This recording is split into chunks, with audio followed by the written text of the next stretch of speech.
You've just literally launched your amazing photographic studio called M.O.O.D. Me personally, I'd always had Indonesia on the horizon.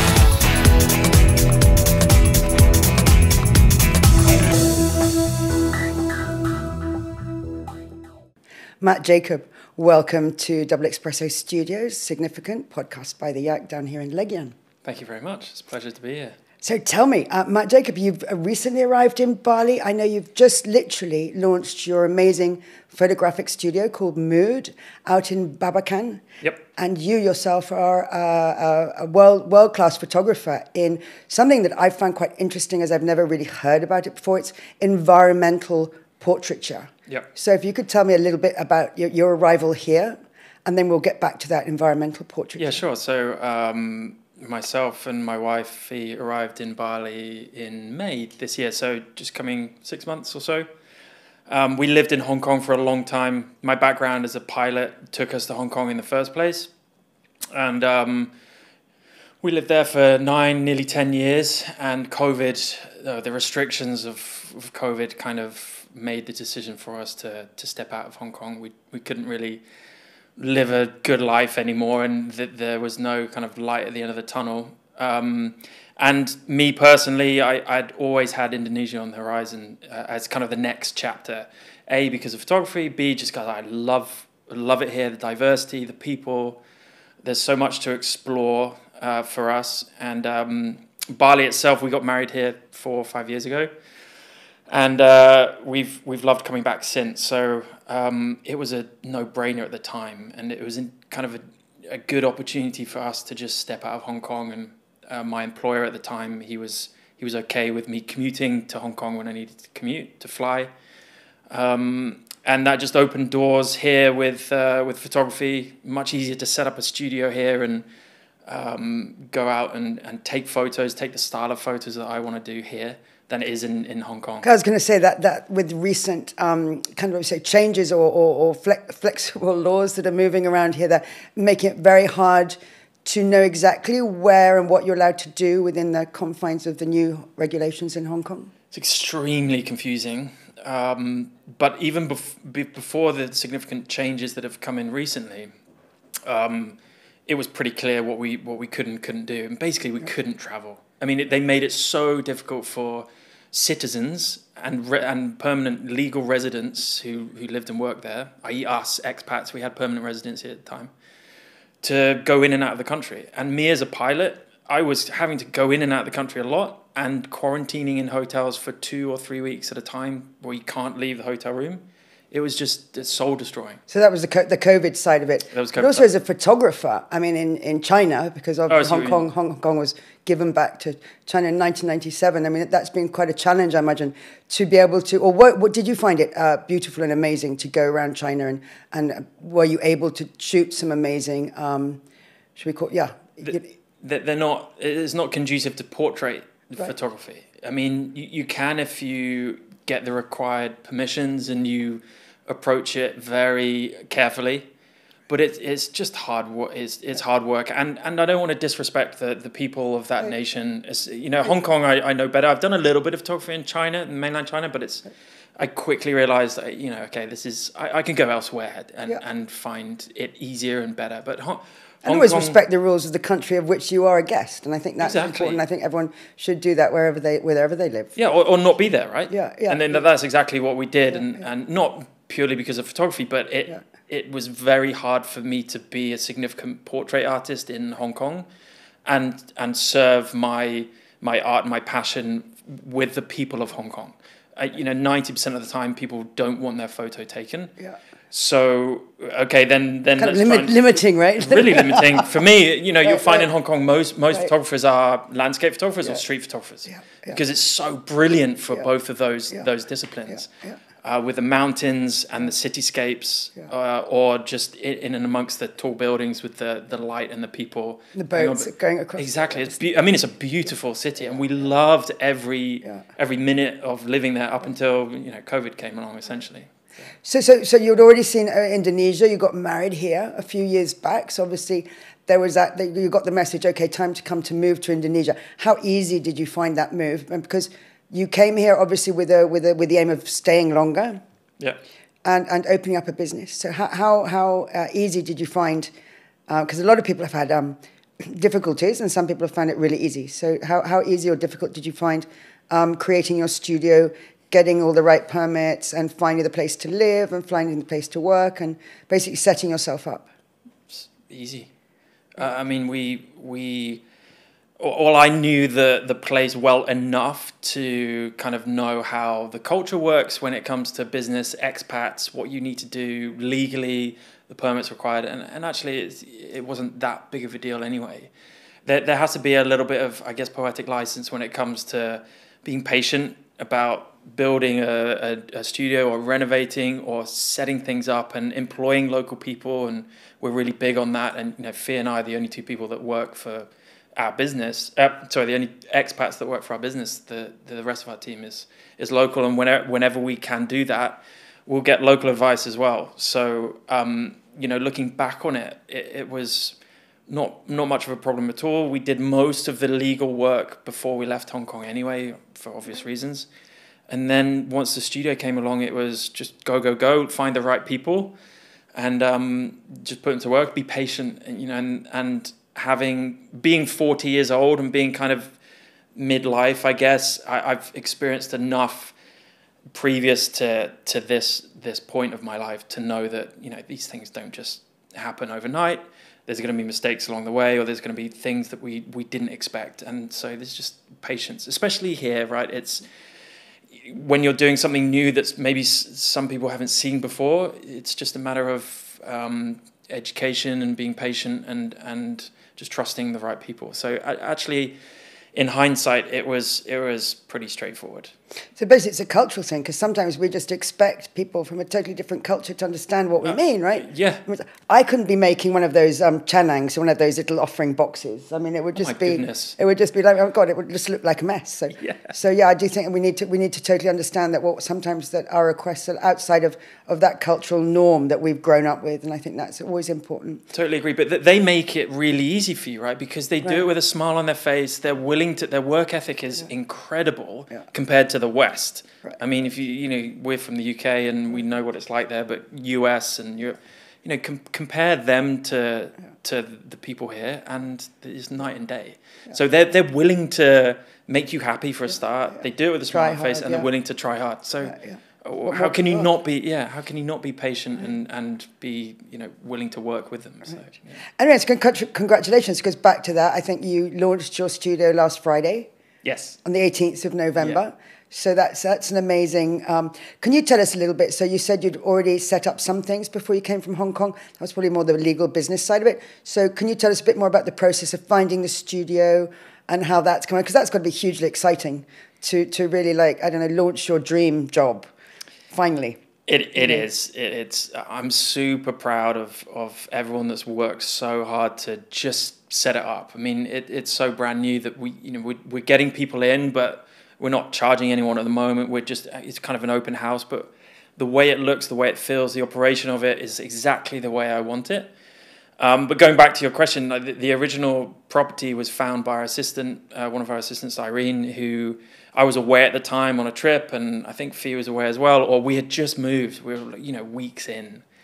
And she just came across it on the side of a road and saw that it was for rent, managed to speak to the agent, and within 24 hours, we knew that we had a video. I had to make these decisions on video because I was out of the country. And we just got lucky. I mean, I'm turned to Fee. I can't remember how long it took, but it couldn't be more than a week of looking. Okay, this is kind of the spec that we want. This is the budget. Just, we're in no rush. Just have a look at what's out there. We know that now Bali's open. Prices are going to start to rise over the next 3 to 6 months, which they have done. So there's a scarily so. Yeah, crikey, especially with villa hunting. Yeah. But so there was a little bit of time pressure, but I wasn't going to let that get in the way of having exactly what we wanted. So, yeah, we had the business set up by then, so everything was legal. We had our Kitas and the company, PT Mood Moments Productions. And so we were ready to go. We just needed to find the right place for the right budget. And this property in Babakan came along. And it was so good because it had not been rented before. The landlord had bought it just when COVID started.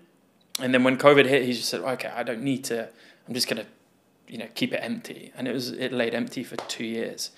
And then I'm sure he didn't want to rent it for like tuppence. Nothing. Yeah, he said, I'd rather just keep ruin it and have to do a paint job and cost him twice as much. Yeah. So that's the other way we got fortunate because it was just a bare shell. Yeah. So we're like, okay, even better. We could, it's a blank canvas. We can kind of, if the landlord's okay with what we want to do, which he was, and we did a couple of significant things like putting air conditioning in and all the kind of expat stuff that we need, strong Wi-Fi and things. Always needed. Always needed. I mean, that's going back to our launch event. The biggest thing that people said were, when I come to a studio, I want air conditioning and strong Wi-Fi. It's like, well, yeah, I mean, of course, it's kind of the bare necessities and parking, which we just got really lucky. Right. If I was to have any kind of reservations, it probably would have been the studio itself is maybe 10 feet shorter than what my ideal kind of length of studio would be. The width was fine. It's about 8 meters long. Another couple of meters would have been good. But it's on 2 floors, so that was the other side of it. I wanted a place to work out of, to do editing, just to be out of the villa. Right. For Fee to do her work in and just have a team environment. Right. If there was space there for a studio as well, then that was a bonus. So actually the office came first. Right. And we found a place that was 2 floors, same size, both floors, had a roof space, and I was like, perfect, because we have an office downstairs and the studio upstairs. So Bali loves you. I mean, because some people come in here trying to do stuff on it, and they seem to find it's like rolling a rock uphill, and they have a lot of what can we say, like difficult things to surmount. Yep. And that's kind of when Bali is kind of just suggesting that maybe you don't belong. Yeah. I think so. When everything happens like smooth sailing, I think that's basically Bali going, yeah. Your energy is good with the energy, and it matches well with Bali's energy. So that's really interesting. Interesting you say that, because we're still green with Bali culture and Bali living, and we're learning every day. But I was adamant that I wanted someone on the ground before we even moved. We hired an assistant before we moved who could just teach us. If we're going to set up a business and set a life, our plan is to be here forever. So we weren't like, 2 years in and then go. We want to do things and learn along the ways. We don't want to upset anyone. We don't want to disrespect anyone. And, if we can give that, like you said, that good energy back, and it goes both ways, right? And I think totally. And that's that you guys have come to a very smooth sailing. As far as opening up your business and finding the right place and the right people and all that. So that's a very energetic thing, because Bali is all about energy. Yeah. But tell me more about your portraiture, because I think nowadays photography and photographers seem to be a dime a dozen, or at least they think they are, because they happen to have a phone, a nice iPhone or a fabulous Samsung or whatever it is. I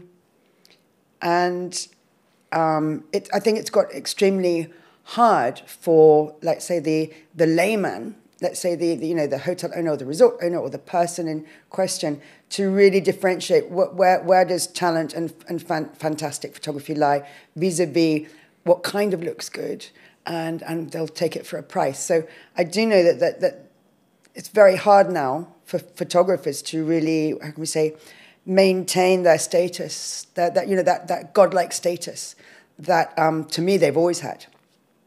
Whether they're fashion photographers or environmental photographers or landscape photographers or any of those things. I mean, for me, I've always been an amateur photographer, but anyone that's professional to me, I've just always been amazed that everything about the lighting and everything, because before it was point and develop. Yeah. You couldn't get away with not knowing where the light should be coming from or what aperture you had. And nowadays, everything seems to be able to be done with an app.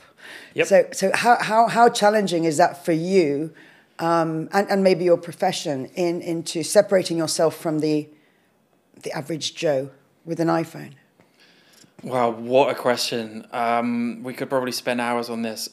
I don't know is the honest answer. The best way as for a photographer to stand out, I think, is just to be true to themselves. And it's so easy, like you say, the social media is a perfect example. If if you go onto any platform, social media, and you follow who you follow, in my case, probably 90% of the people I follow are photographers or within that world. It's easy to look over your shoulder and go, oh my goodness, they're amazing. I should be doing that. Or they're getting the jobs that I'm not getting.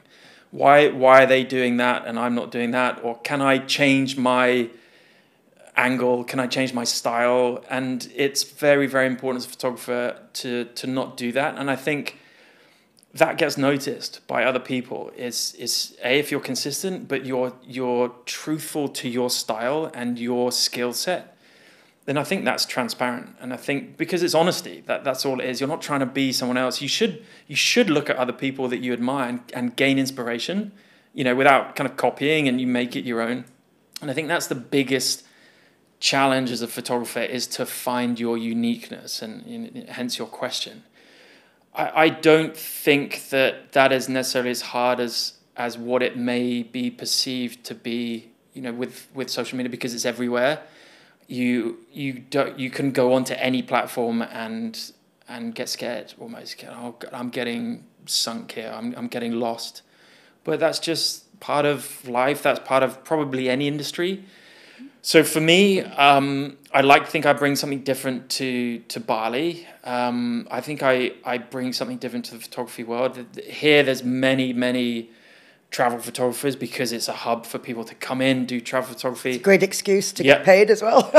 Exactly. I mean, I'm a travel photographer. That's in vogue, right? Right. I'm a digital nomad. I'm a creator. And some of them do amazing things. I mean, especially on the reels and things like that. But, a lot of people are talented. To get that actual picture, that one is so good, you want to hang it on your wall. You want to freeze that moment and actually frame it and have it on your wall forever. I think that's the difficulty today, is for really to find those images that are just next level, that you really want to say, I want that, and I want it that big on a wall in my house. What makes it next level for you? What would make you put a photo on a wall compared to not put a photo on a wall? I know everyone has their, I like landscape, or I like sea, or I like street stuff, or I like black and white photography. I'd definitely say black and white. Yeah. I would very much be black and white, but with kind of leaning into the lighting of the black and white, I would probably say. It would probably be either a landscape or a still life or something like that. It probably wouldn't be a face or a portraiture. Yep. But that's probably because I'm so bad at taking portrait shots. No, because I think portraiture is such a hard thing to take, right? It's to have that connection with the person that's looking into your camera, and to get them to look at you with just those, whether it's happy eyes, sad eyes, or whatever, with just that emotion, whatever emotion they're feeling towards the camera, that the camera person, the photographer behind, can just take that and capture that. I think that's amazing. But also, I mean, most people don't want a random stranger on their wall, right? That's the other side of it. So that it can work both ways for me, because I can do something unique, and I can therefore kind of take prints, selling prints, have it kind of on the side if people want prints. Then because you actually take portraiture like you would take of me or my son, right? I mean, I could. Of course. I could. You see, then that makes sense, because I think that all kind of like went out of vogue a while back, when everyone was doing the engagement party pictures and all that. So. Well, that's what the studio's for. So going back to your point about environmental portraiture, that's kind of where I started, and my real love of photography is environmental portraiture. So. An indigenous population, or a local person, or whichever kind of cultural aspect I'm looking for, that individual or a group of people within their own environment, or doing something that they are famous for, doing something that that is unique to them, or whatever it is. There's a story there. There's that environment there that can provide context to an individual's face, or a group of people's faces. So that's where my true love is. And bringing that into a studio environment, you can't really, because the environment is the studio. So you have kind of blank walls, blank backdrops. Mm-hmm. So you have to kind of add some other dynamic to it. And that's kind of where M.O.O.D was born. I guess I'm more known for moody photography, dramatic photography, quite contrasty photos, especially in the studio. So, I want people to come to the studio as a family, or as a couple, or as an individual, and come out of that studio, feeling better, or feeling good about what has just happened, enjoying the experience, but coming away with photos that makes any viewer go, oh, wow, that's interesting. Right. Or that's like a different take. Right. Or that's something that's, wow, that's dramatic. Refreshing, right? Or I can see through your eyes, you know, something yeah. that's really telling us something. Yeah. Of course, I can't create a story. Most of the people are strangers. It's like I've got 2 hours with these, 2 or 3 hours with these people. It's like, you know, you can't do a series. You can't do, you can't write too much about it. So you have to kind of add something, just a moment, or catch them in a way that they haven't seen themselves. You say catch the mood. I mean, exactly. It's catch the mood. Yeah. So I mean, and that because I don't think there's. I mean, I know there's definitely. You know, I don't really believe there are any portrait photographers here in Bali. I mean, maybe because I'm in printing. I mean, I don't know about the portrait photography that's going on. But I mean, I know there's definitely, if you get dressed in your, you know, Balinese outfit and do all that, a bit like that. And there's definitely some people working with the old box, you know, the Gus Agung, you know, in Balinese guy, working with like, you know, vintaging photography. But no, so I mean, I'm going to say welcome for the M.O.O.D studio. So tell us a bit more about. So for example, my son's about to go away, and he's probably about to leave the nest, right? Zen is 21. So I mean, if I sent him down for a couple of hours, I could just send him to your studio, and you could, you know, if I could convince him. Absolutely. Send him down to your studio, and I could get some, you know, because I think it's nice. I need to capture him before he disappears. What about you? You come down with him? Oh, I think I'm not very photogenic. So well, you'd be amazed how many people say that. Right. And you'd be amazed how many people leave the studio going, oh, yeah. That's and they, you know, they kind of lift their, right. Actually, I don't look too bad. Right. You know, my wife's perfect example.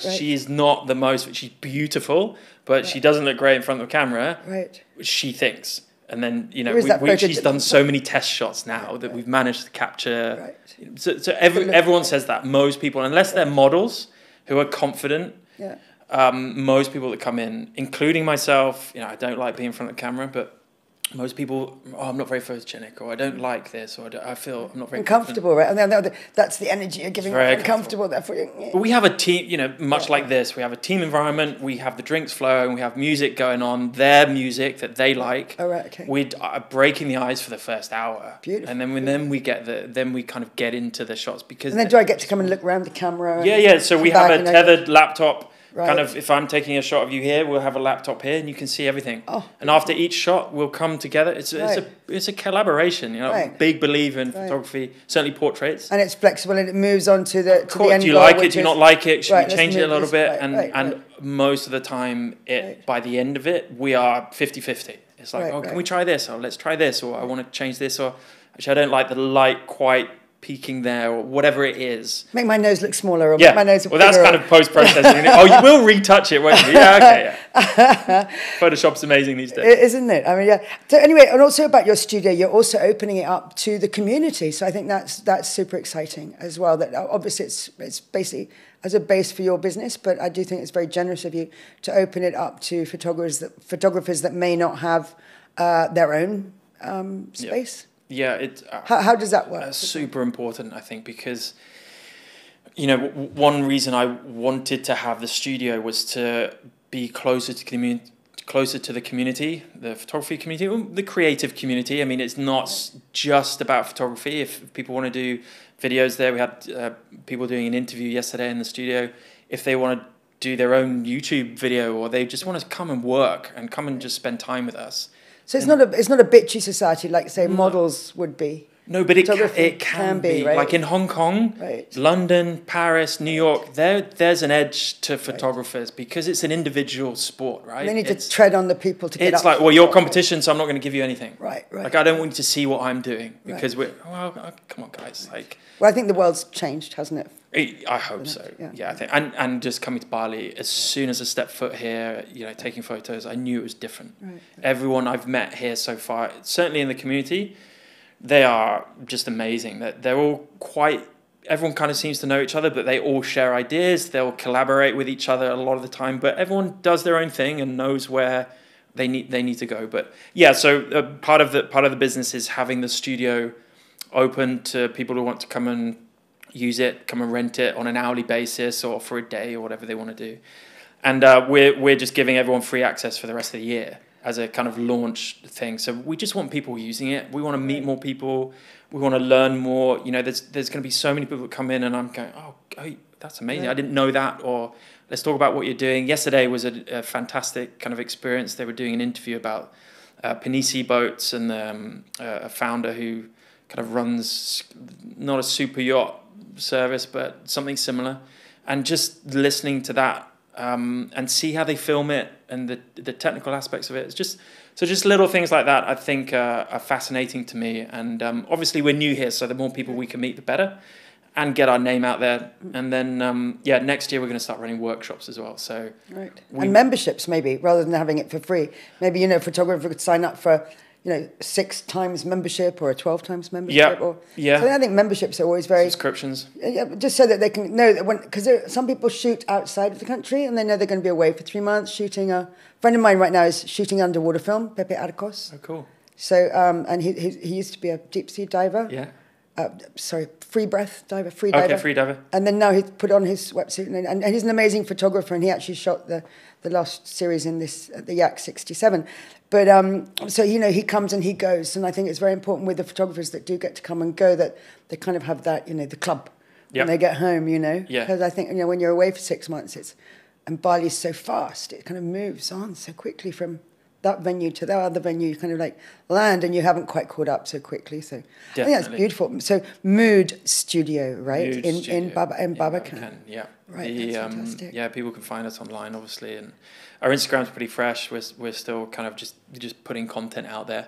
But, and your Instagram is M.O.O.D Studio _Bali. Right, M.O.O.D Studio _Bali, and then your website is not that mjp.studio. Yeah, which I think is great. I don't know. It's open up. People don't understand the MJP thing. It was Matt Jacob Photography, so because it was based from my vision and my type of photography, and it's linked to my website and my kind of shop. That's where it came from. But you just need to put a link in Linktree in it's the bio there already, and I think and all that. To be honest, websites are great for a portfolio if you're dealing with clients, but really most people, they just get your information from Instagram. Yeah, and they want to connect with you through Instagram, don't they, and all that. So all the inquiries I've had they've asked me about information that's on the website. Right. So it's like, well, they can't be bothered, right? Exactly, and that's okay. Too cool to Google, right? Sometimes they just want that quick, instant gratification. Yeah. And so, where do you see it with for example, you've arrived in Bali and you're really interested in Indonesia as this kind of amazing melting pot of tribes. Back in the day, I remember there being something like 127 different languages. However, I was definitely advised by the Indonesian government that those were not languages, that they were dialects. Yep. But there are very many different tribes, right? From Sumatra to Kalimantan to Irian. Do you plan any travels or to capture this kind of really interesting, what we call environmental portraiture? Yeah, January, I'm hoping to do another project. The biggest, I mean, it's not a problem. It's just I guess a financial hurdle is that my projects, unfortunately, I love them to bits, but they cost quite a bit of money for me to do. I have to have a fixer. Who hopefully can speak the local dialect, right? And who knows where we need to go, what type of photography I do, because just teaching someone how to help me with the style of photography that I want and the people that I need to work with me in front of the camera, especially if they're a tribe who've either not seen a camera before or just are not familiar with it or don't want to pose or whatever it might be. Mm-hmm. So many of those issues, I need someone on the ground, and usually that's one fixer and then maybe a couple of runners and assistants, because I have lights with me and a bag, and if we're gone for a long time, obviously, travel and per diems. Exactly. And all that, yeah. So it's quite a challenge, but I think in Bali you'll definitely find it quite. Yeah. So we as soon as we came here in May, I think we were gone by June around Bali. Just exploring. We need to explore places we hadn't been before, but also just see the potential with the environmental portraiture that we want to do, and it was a great success. We spent a week traveling around. I had some subjects in mind and trades, I guess, like seaweed farming or salt farming or marigold farming, these types of things that are interesting to me, and coming from a different country, or how do they do that here, or they don't do that, or I haven't seen that before, so I want to capture that. So that was really fun. So I think we've learned, certainly coming here, that there's so much more to explore just in Bali. I was going to say, just keep your eye on the Balinese calendar, because what's super interesting is things that I love shooting, or except as an amateur. We always have the Melasti, which is 2 days before Nyepi, 3 days before Nyepi. Okay. Then, of course, we have the Ogo-Ogos in Nyepi, but the whole building of the Ogo-Ogo, which are the effigies that they parade around town, right. scary-looking beings. That's definitely something to shoot. And then obviously we have our Galungan, our Kuningan. And then if you really look further afield, we get the occasional once a year wayang kulit, so the shadow puppets made of leather. They have one ceremony that cleanses them. Or the kris ceremony is where they put a lot of smoke and lemon juice and all that. So it's literally very much based on the religious calendar, as well as the, as you say, as well as the businesses calendar, like the salt farming or the marigolds or things like that. So it would be great if you could also help promote that, because I sometimes think that to capture that in its intrinsicness and its beauty, it's quite a hard thing. So it would be for me. So.